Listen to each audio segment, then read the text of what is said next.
Hey guys, what is up? It's Reaper Guy here, and I am here with some Pokemon Go thoughts for you guys that I personally have. Now, I'm not going to go into great detail on the new information that was released, and I also want to remind you guys that this is still in beta, so some of the things that I'm talking about might not be in the full game. Just the nature of beta and such things, but so, if you want the full information on what's going on, Google Twintendo. Go to Twintendo. He releases information on it like once a week. Every time something comes out, he's got information on it. If you are looking for all the information you need for Pokemon Go, go to him. Without further ado, though, let's begin the video. So, I'm sorry for the bad picture. This is the only picture that I could find with a bunch of Pokemon, but I thought I would have this picture to kind of portray what they released. So basically, wild battles are not a thing anymore, or they aren't a thing in Pokemon Go, which we've known for a little while. But there's wild encounters. And basically how it ends up working is like, let's say you have a Squirtle. That Squirtle has a number assigned to it, and that number assigns how powerful it is. So, for example, you could have a Squirtle of 5, and I could have a Squirtle of 10, and my Squirtle of 10 would be more powerful. Simple enough to follow. So, that's the first thing we found out about power. So, basically, I'll touch back on that a little bit, but so let's say you want to get your or power level 5 Squirtle to a Wartortle. You would have, how they're doing it is there are Pokemon shards, and there's a Pokemon shard for Squirtle and Wartortle, but not Blastoise, because, well, there might be one for Blastoise, but that's what I'm assuming. But basically how it works is if you have to catch 10 Squirtle to get 10 shards. With these 10 shards, you can evolve one Squirtle into a Wartortle. Now, a lot of people heard this and kind of quit listening and went, well then does that mean I have to catch 100 Squirtles to get a Blastoise? And the answer is no. You have a character level. So as you level up as a trainer, which I'm assuming you experience for distance walked, Pokemon caught, events taking place in, and so on and so forth. I'm not quite sure, but I'm going to assume they're going to have something like that, because it seems they really want to keep this about the exercise and getting outside. But, so, as you level up as a trainer, you will find higher or more powerful Pokemon rather than higher. So, for example, like a level 1 trainer might be able to run into a Squirtle, but you wouldn't be able to run into a Wartortle in the wild until like you're a level 10 trainer, if that makes sense. So, you would basically have your Wartortle until you reached whatever level you can encounter Wartortles in the wild, and then you'd have to catch, I don't know if evolution will give you a shard, but we'll say it doesn't, so then you would have to catch 10 more Wartortle to get a Blastoise. But that's not how it is with every Pokemon, because obviously there are some Pokemon that don't evolve twice. So in that example, like let's take Ekans, and I'm using the Pokemon that, I forget the YouTuber's name, but the video to where I learned all this, I'm using the Pokemon he used as an example. So if it sounds like I'm repeating what he said, I'm just trying to get the information that he has shared out before I start explaining what I think about this. So, back to what I was saying. So let's say you have an Ekans and you want to evolve it into an Arbok. To do that, you have to catch 20 Ekans, because it only evolves once, and it should be a little bit harder to evolve at that one time. Just like sometimes in the anime series, or in the games. And as of right now, I have not looked into it. I really wish I remembered his name. I'll probably put his channel in the description. But he talked about the only Pokemon that does not follow one of these two paths is Magikarp. And Magikarp, from what he has said, I do not know if... I doubt this will be in the full release. If it is, it will be ridiculous. Magikarp takes 100 shards currently to evolve into a Gyarados. Which, at that point, I would just wait until I encounter Gyaradoses in the wild. Like, there's no point to catch 100 Magikarps, unless you're trying to grind levels. But, so, that is all the information on that. And now we're going to talk about what I personally think about it. So if you just came here for the information, that's all the information.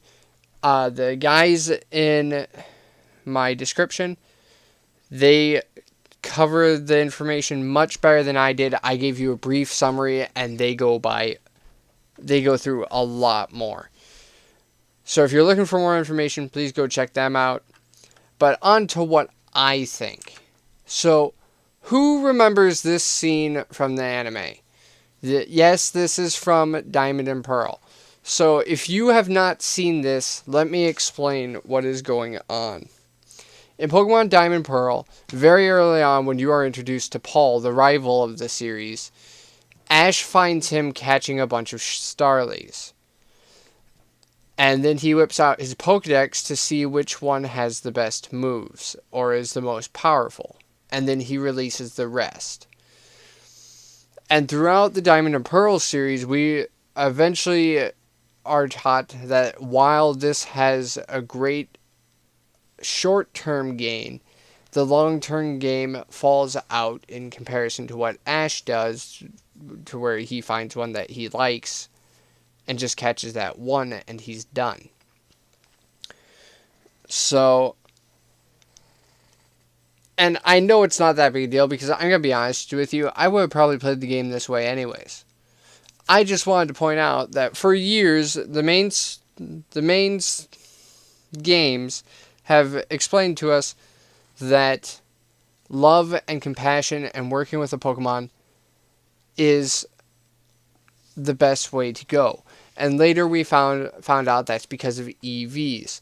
A level 5 Pidgey that you raise from level 1 from 4 or 5 battles is going to be slightly more powerful than a level 5 Pidgey that you just caught in the wild, because the EVs have increased its stats. At level 5, it's so low, it doesn't matter that much, if at all, but like at level 50, if you raise something from level 1 to level 50, and you just caught a wild level 50, the 1 to level 50 is going to have more EVs, and is going to, in turn, be more powerful. So, we have been taught that you want to catch a Pokemon, and you want to raise it to become more powerful. And that's basically the general thought of Pokemon, the main series games. Now we're getting Pokemon Go, and we're basically being told, catch 10 of these Mons, keep the best one, and evolve that one.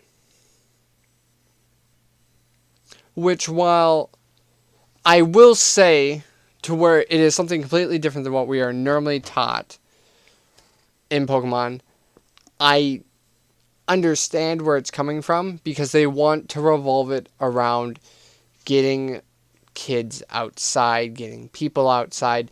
That's the whole point of it. And I love that.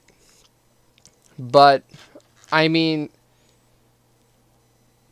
personally, I would have liked to see battles. I'm okay with this way. I'm excited for this way.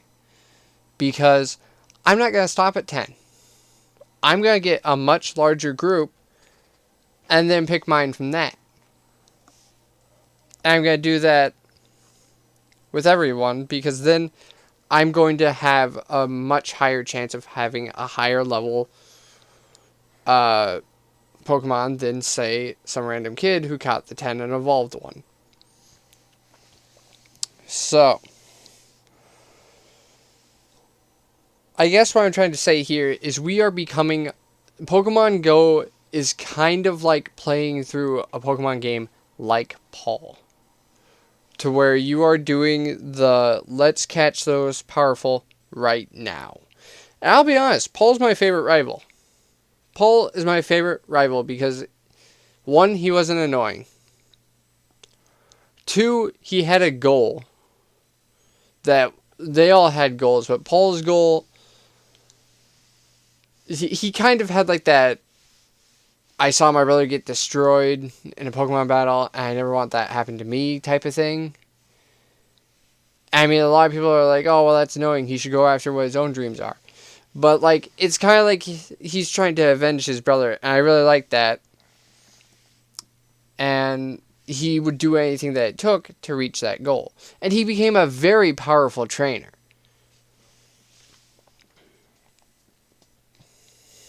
So, I really just wanted to share this, like, the whole thought of we are becoming more of a Paul type of trainer with this as it is now than an Ash type of trainer. The protagonist. The whole reason why kids watch the show. Well, other than Pokemon. But I just find it weird. I understand where they're coming from, but it's also like, why? Why not just throw in battles? Because, I mean, honestly, they are trying to get people outside more. If you have them stop for 5 minutes for a battle, let's say, which was the last time on a one-on-one battle it took you 5 minutes to finish it. That wasn't like a stally battle. But I mean, just getting them outside in the sun and everything like that, I would feel that is good as well, because they still have to walk to where the next Pokemon spawns and to where the next area spawns and so on and so forth. So I guess what I'm trying to say is to where the catching multiple to evolve and no wild battles helps the main goal, which was to get us outside and get us moving. Adding battles and making it feel like this is your team. This is the team you are on your Pokemon adventure with. The one that you are walking through your own region. To compete with the gyms, to catch all the Pokemon, to trade with other trainers, to battle other trainers, to have fun. Like, I feel like to where all that stuff can be achieved without battles in the wild. It's kind of like having a house that's missing a wall. Because while it's not necessary for you to live in the house without that fourth wall, it helps it feel more right, I guess, would be the word I'm looking for. So, what I'm trying to say, and this is the last thing I'm going to say, because I'm going to start rambling, and I don't want to do that. I've been rambling. But, I don't think you can have a Pokemon game be a Pokemon game without wild battles.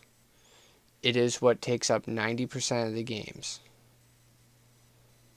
They are way too important to remove from this.